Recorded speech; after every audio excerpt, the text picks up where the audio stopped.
Poetry helped me become a doctor because I think it forced me to slow down. I think medicine can go extremely fast. You can speed through without looking back and have no idea what hit you. I mean, you get on that train and you keep on going, and they let you out, and you can be a completely different individual and not even understand what has happened to you.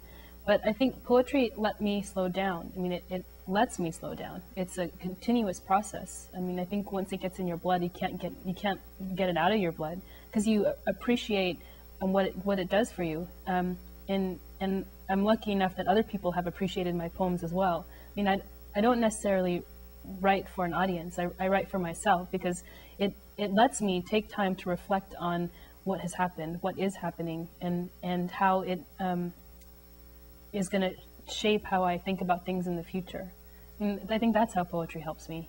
The number of poems that came from the anatomy lab experience is striking. And there are other things too that come up in the book as commonplace experiences, like the first time you cut into skin. That's another one that I think, that's another barrier between civilian and doctor that moves you towards that doctor step.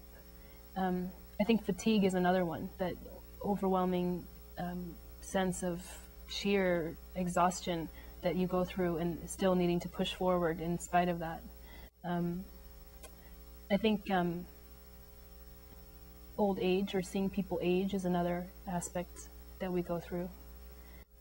I hope body language will offer a window into this training process, into what it means to become a doctor, not into what it means to be a doctor, but it's the process I want people to be aware of.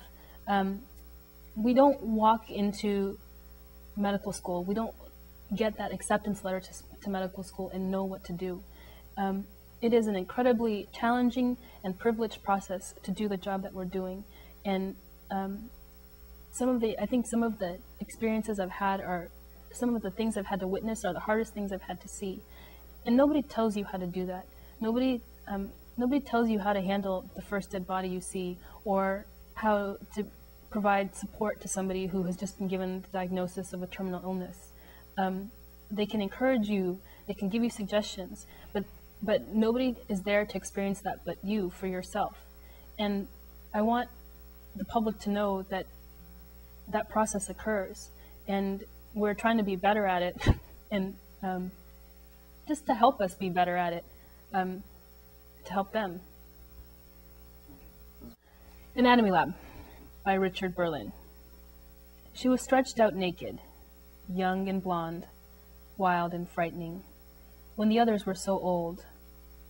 Everyone at the steel table pretending not to notice the fortune of her body. That first day I sliced off her breast, scalpel circling round and round, the way I might halve a peach, to study her glistening secrets with detachment and awe. We explored the deep insertions, where muscle joins bone, subtracted her face, her arms, plucked ovaries and heart like thieves, but lost count of the treasure severed from ourselves.